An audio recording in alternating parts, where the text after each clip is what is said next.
வணக்கம் நண்பர்களே! நீங்க எல்லோரும் நலமா, சந்தோஷமா இருப்பீங்கன்னு நம்புறேன். இன்னைக்கு நம்ம இந்த ஒன் பாட் ரெசிபி சீரிஸ்ல பார்க்க போறது ஒரு பாஸ்தா ரெசிபி. இது யூசுவலா செய்ற பாஸ்தா மாரி இல்லாம, இந்த பாஸ்தாக்கான சாஸ வந்து நம்ம பம்ப்கின் வச்சு செய்ய போறோம். அது மட்டும் இல்ல, நான் இன்னைக்கு மில்லட் பாஸ்தா தான் யூஸ் பண்ணியிருக்கேன். ஃபாக்ஸ் டெயில் மில்லட் பாஸ்தால தான் இது செஞ்சிருக்கேன். நான் வந்து இன்ஸ்டன்ட் பாட்ல பண்ணியிருக்கேன். நீங்க இன்ஸ்டன்ட் பாட், பிரஷர் குக்கர் எதுல வேணாலும் பண்ணிக்கலாம். இதுக்கு முன்னாடி நம்ம சேனல்ல ஒன் பாட் பாஸ்தா, ரைஸ் ரெசிபீஸ்ன்னு நெறைய அப்லோட் பண்ணியிருக்கேன். அந்த வீடியோஸ் யாராவது மிஸ் பண்ணியிருந்தீங்கன்னா, அதோட லிங்க் நான் டிஸ்கிரிப்ஷன்ல குடுக்குறேன். அத பார்த்து தெரிஞ்சுக்கோங்க. சரி வாங்க இன்னியோட ரெசிபிக்கு போலாம். இந்த பாஸ்தாக்கு வந்து பம்ப்கின் சாஸ் யூஸ் பண்ணியிருக்கேன்னு சொன்னேன் இல்லையா? ஃபர்ஸ்ட்டு அந்த பம்ப்கின் சாஸ ரெடி பண்ணிக்கலாம். நம்ம பாஸ்தா எவ்வளோ வேக வைப்போமோ, அதுக்கேத்த அளவு தான் சாஸ் ரெடி பண்ணுவோம் இல்லையா? ஸோ அந்த சாஸ்க்கு ஏத்த மாதிரி நம்ம இந்த பம்ப்கின் கட் பண்ணிக்கலாம். ஆனா, இந்த சாஸ் வந்து கொஞ்சம் எக்ஸ்ட்ரா ரெடி பண்ணிக்கிட்டாலும் பிரச்சனை இல்ல. நம்ம இன்னொரு நாள் பாஸ்தா செய்றதுக்கும் யூஸ் பண்ணலாம். இல்லன்னா வந்து சப்பாத்தி செய்றதுக்கும் யூஸ் பண்ணலாம். நான் அது எப்படி என்னன்னு உங்களுக்கு நான் சொல்றேன். பார்த்தீங்கன்னா, நான் இன்னைக்கு வந்து பாஸ்தாக்காக மட்டும் சாஸ் செய்யல. இது வந்து சப்பாத்திக்கும் யூஸ் பண்றதுக்காக எக்ஸ்ட்ரா தான் செய்றேன்.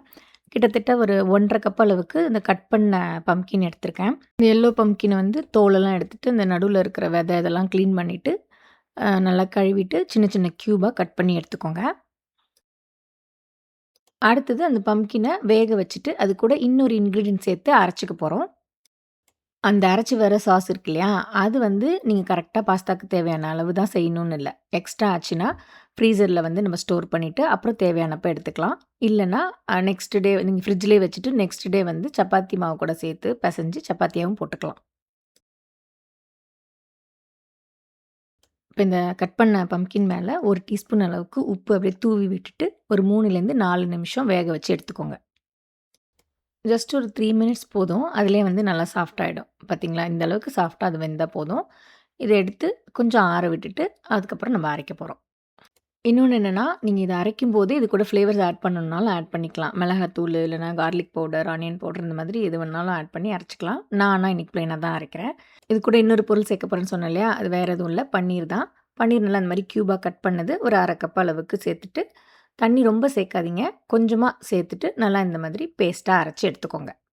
பன்னீர் வந்து கொஞ்சம் திப்பி திப்பியா இல்ல நொர நொரன்னு இருந்தா பரவால்ல. அதுவும் பாஸ்தால வந்து நல்லா தான் இருக்கும். ஆனா ரொம்ப பெரிய பெரிய ப்ளாக்கா இல்லாம பார்த்துக்கோங்க. அப்பதான் சாஸுக்கு வந்து ஒரு நல்ல க்ரீமி டெக்ஸ்சர் கிடைக்கும். சரி நம்ம சாஸ் ரெடி பண்ணியாச்சு. அடுத்தது பாஸ்தா செஞ்சிடலாம். நான் இன்னைக்கு இன்ஸ்டன்ட் பாட்ல தான் செய்ய போறேன். நீங்க அது இல்லன்னா பிரஷர் குக்கர்ல பண்ணிக்கலாம். இன்ஸ்டன்ட் பாட்ட சாட்டே மோட்ல வச்சுட்டு 1 டேபிள் ஸ்பூன் அளவுக்கு பட்டர் சேர்த்து மெல்ட் பண்ணிக்கோங்க. சேம் பிரஷர் குக்கரும் அதேதான். சூடு பண்ணிட்டு நீங்க பட்டர் மெல்ட் பண்ணிக்கோங்க. பட்டர் உருகுனதும் அதில ஒரு 7லேருந்து 8 பல்லு பூண்டு இந்த மாரி பொடியா நறுக்கிட்டு சேர்த்துக்கோங்க. அப்புறம் ஒரு மீடியம் சைஸ் வெங்காயம் சின்ன சின்ன கியூபா நறுக்கிட்டு சேர்த்துக்கோங்க. ரொம்ப பொடியா நறுக்கணும்னு அவசியம் இல்ல. இது 2யும் சேர்த்து நல்லா வதக்குங்க. அந்த வெங்காயம் கண்ணாடி பதம் வர அளவுக்கு வதக்கிக்கோங்க. அடுத்து தக்காளி சேர்த்துக்கலாம். நான் வந்து செர்ரி டொமேட்டோ யூஸ் பண்ணியிருக்கேன். அது பார்த்தீங்கன்னா, ஒரு 10லேருந்து 12 செர்ரி டொமேட்டோவ இந்த மாரி 2ஆ கட் பண்ணிட்டு சேர்த்துருக்கேன். நீங்க செர்ரி டொமேட்டோ இல்லன்னா, நார்மல் இந்த ரோமோ டொமேட்டோ இருக்கு இல்லையா? அது ஒரு தக்காளி வந்து சின்ன சின்னதா நறுக்கிட்டு சேர்த்துக்கோங்க. அப்புறம் ஒரு 5 தக்காளி இந்த மாரி 2ஆ கட் பண்ணிட்டு, அத நான் தனியா எடுத்து வச்சிருக்கிறேன். இத வந்து கடைசியில சேர்த்துக்கலாம். தக்காளி சேர்த்து லேசா அது குழஞ்சு வர அளவுக்கு வதக்கி விட்டுருங்க. ரொம்ப வதக்கணும்னு அவசியம் இல்ல. இந்த அளவு கன்சிஸ்டன்சி இருந்தாலே போதும். அடுத்தது இதில நம்ம அரைச்சு வச்சிருந்த இந்த பம்ப்கின் பன்னீர் சாஸ வந்து சேர்த்துக்கோங்க. நான் அரைச்ச சாஸ் வந்து ஃபுல்லா சேர்க்கல. 3/4 கப் அளவுக்கு தான் சேர்க்கிறேன். நான் சப்பாத்திக்குன்னு கொஞ்சம் தனியா எடுத்து வச்சுட்டேன். நான் அந்த ரெசிபி இன்னொரு வீடியோல உங்களுக்கு அப்லோட் பண்றேன். இந்த சாஸ சேர்த்து நல்லா மிக்ஸ் பண்ணி ஒரு 1 நிமிஷம் வதக்கி விட்டுருங்க. அதுக்கப்புறம் நம்ம இதுக்கு தேவையான ஸ்பைசஸ்லாம் ஆட் பண்ணிக்கலாம். இப்ப இது கூட 1 1/2 டீஸ்பூன் அளவுக்கு இட்டாலியன் சீசனிங் சேர்க்கிறேன்.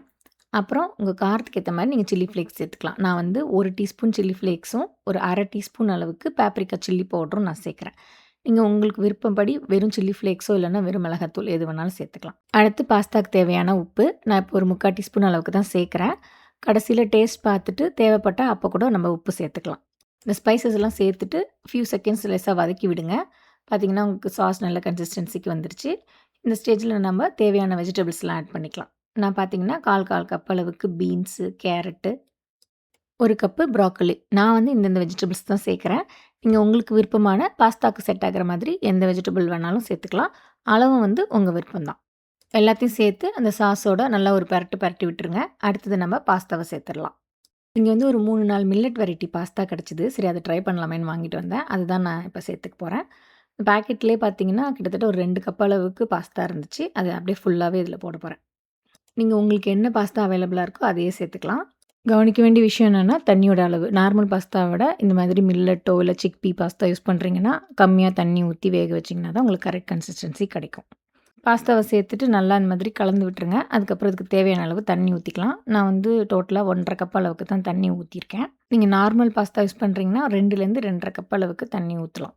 இது எல்லாமே பார்த்தீங்கன்னா, நம்ம குக்கர்ல செய்றதுல இந்த தண்ணி அளவு. ஓப்பன் பாட்ல செய்ய போறீங்கன்னா, அது வேற கத. அது வந்து நீங்க பாக்ஸ்ல குடுத்துருக்கிற அந்த இன்ஸ்ட்ரக்ஷன் படி ஃபாலோ பண்ணிக்கலாம்.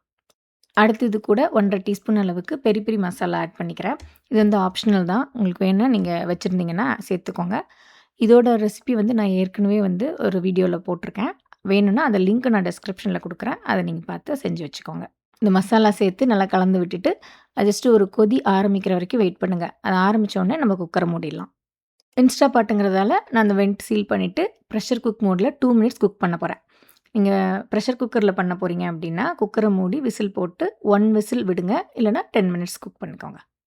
இது வந்து மில்லட் பாஸ்தாங்கிறதால நான் 2 மினிட்ஸ் குடுக்குறேன். நார்மல் பாஸ்தா வந்தா 3 மினிட்ஸ் செட் பண்ணிக்கலாம். அவ்வளோதாங்க. இது 2 மினிட்ஸ் முடிஞ்சு பிரஷர் ரிலீஸ் ஆயிடுச்சு. எவ்வளோ சூப்பரா பாஸ்தா வந்திருக்கு பாருங்க.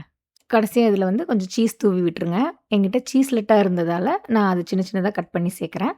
உங்கள்ட்ட ஷ்ரெட்டர் சீஸ் இருந்துச்சுன்னா, அதையும் நீங்க சேர்த்துக்கலாம். அதேமாரி உங்களுக்கு விருப்பமான எந்த சீஸ் வேணாலும் சேர்த்துக்கலாம். அடுத்து 1/2 கப் அளவுக்கு இந்த மாரி கட் பண்ண ஆலிவ்ஸ் சேர்த்துக்கோங்க. அதுக்கப்புறம் மொசரெல்லா பால்ஸ்ன்னு கிடைக்கும் சீஸு. அத வந்து நான் 2ஆ கட் பண்ணி சேர்க்கிறேன். மொசரெல்லா பால்ஸ் வந்து கடைசியில ஏன் சேர்க்கிறேன்னா, நம்ம பாஸ்தா சாப்பிடும்போது அது கடிச்சு சாப்பிடுற மாரி கிடைக்கும். நீங்க முன்னாடியே சேர்த்துட்டீங்கன்னா, அதுவும் உருகி ஒரு மாரி சீஸி ஆயிடும். அதனால நான் கடைசியா சேர்த்துக்கிறேன். அப்புறம் நான் முன்னாடியே செர்ரி டொமேட்டோ எடுத்து வச்சிருந்தேன் இல்லையா? அதையும் இதில சேர்த்தாச்சு. எல்லாத்தையும் கலந்து இறக்குனீங்கன்னா, சூப்பரான பம்ப்கின் பாஸ்தா ரெடி. பம்ப்கின்ல ஈஸியா வீட்லயே சாஸ் ரெடி பண்ணி, மில்லட் பாஸ்தா, அப்புறம் நெறைய வெஜிடபிள்ஸ் எல்லாம் போட்டு, நல்லா டேஸ்டியாவும், அதே சமயம் ஹெல்த்தியாவும், உங்க கிட்ஸுக்கு புடிச்ச மாதிரியும் செய்யக்கூடிய ஒரு சூப்பரான பாஸ்தா ரெசிபிங்க இது. நெறைய கிட்ஸுக்கு வந்து பம்ப்கின் பொதுவா பிடிக்காது. ஆனா, இந்த மாரி பாஸ்தால போட்டு குடுத்தீங்கன்னா, அவங்களுக்கு பம்ப்கின் இதில இருக்கிறதும் தெரியாது. அவங்களுக்கு புடிச்ச டிஷ்ன்னு விரும்பி சாப்பிடுவாங்க. ட்ரை பண்ணி பாருங்க. ட்ரை பண்ணி பார்த்துட்டு எப்படி இருந்துச்சு? உங்க வீட்ல எல்லாருக்கும் புடிச்சிருந்ததான்னு உங்க கமெண்ட்ஸ கமெண்ட் செக்ஷன்ல குடுங்க. அதோட மறக்காம இந்த வீடியோ புடிச்சிருந்தா லைக் போடுங்க. பிடிக்கலனாலும் பரவால்ல. ஒரு அன்லைக்காவது போட்டு விடுங்க. அப்படியே உங்க ஃப்ரெண்ட்ஸுக்கும் ஷேர் பண்ணுங்க. இன்னொரு வீடியோல பார்க்கலாம்.